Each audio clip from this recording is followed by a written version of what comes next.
Praise అలా మనం బైబిల్లో చూసినట్టయితే లెంట్ కాలం అనేది మనకి బైబిల్ ఎక్కడ వ్రాయబడలేదు. అయితే లెంట్ డేస్లో కూడా ఫాస్టింగ్ ఉండమని లేదు. అయితే మనం చూసినట్లయితే 40 days యేసయ్య ఉపవాసం ఉన్నారు, ఏలియా గారు ఉపవాసం ఉన్నారు, మోషే గారు ఉపవాసం ఉన్నారు. మోషే గారు 40 రోజులు రాత్రి పగలు ఉపవాసం ఉండి 10 ఆజ్ఞలు తీసుకొచ్చారు. ఏలియా గారు ఉపవాసం ఉండి వర్షాన్ని కురిపించారు. అయితే ఇక్కడ మనం చూసినట్లయితే ఉపవాసం అనేది మన ఆత్మను బలపరుచుకోవడానికి అయినదై ఉండాలి. మనము ఆత్మానుసారంగా నడిచినప్పుడు, దేవునికి సమీపంగా ఉన్నప్పుడు దేవుని కార్యాలు మనపైన, దేవుని ప్రణాళిక చక్కగా నెరవేర్చబడుతుంది. అయితే మనం చూసినట్లయితే యెషయా గ్రంథం 58వ అధ్యాయంలో ఉపవాసం కొరకు దేవుడు ఎన్నో విషయాలు రాసి పెట్టారు. మనం చూసినట్లయితే దిక్కుమాలిన పేదల్ని ఆదరించాలి, విధవరాలకు న్యాయం చేయాలి, మన రక్త సంబంధికులకి ముఖం తప్పింపకూడదు, ఆకలి కలిగిన వానికి ఆహారం పెట్టాలి, వస్త్రహీనత కలిగిన వానికి వస్త్రములు ఇవ్వాలి. ఇదే కదా నాకు ఇష్టమైన ఉపవాసం అంటారు యేసయ్య.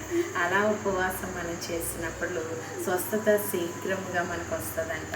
దేవుడు మనకు తోడుగా ఉండి ఆయన మనల్ని నడిపిస్తారని యెషయా గ్రంథంలో మనం చదువుతాం.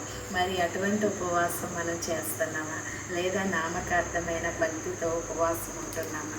చూడండి, అందరూ ఉంటున్నారు కదా అని మనం ఉండడం కాదు, కానీ దేవుని కొరకు మనం ప్రత్యేకింపబడి ఆత్మను బలపరుచుకున్నటకు ఆయనకు సమీపంగా ఉండి ఆయన స్వరాన్ని వినడానికి ప్రయత్నిస్తున్నామా లేదని ఆలోచించుకోవాలి. ఇక్కడ మనం చూసినట్లయితే ఉపవాసం ఉన్నప్పుడు మనలో త్యాగం ఉండాలి, సహాయం చేసే గుణం ఉండాలి, పశ్చాత్తాపం ఉండాలి. మనపై దేవునిపై మనకి నిరీక్షణ, విశ్వాసం అనేది తప్పకుండా ఉండాలి. అలా ఉన్నప్పుడు మనం ఏది కావాల్సిన దేవుడు మనకు సహాయం చేస్తారు.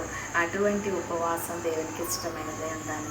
ఎదుటి వారికి సహాయం చేసే గుణం లేనప్పుడు మనం ఎన్ని ఉపవాసాలు ఉన్నా వ్యర్థమే అది.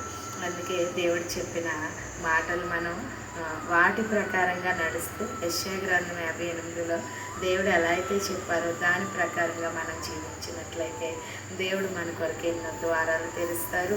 ఉపవాసానికి అర్థము దేవుడు మనకి ఎన్నో గొప్ప కార్యాలు చేస్తారు. అటు ఉపవాసం మనందరం ఉండాలని దేవుడు ఆశపడుతున్నాడు. కాబట్టి కొన్ని మాటలు దేవుడు దీవించుగాక. ఆమేన్. Praise the lord.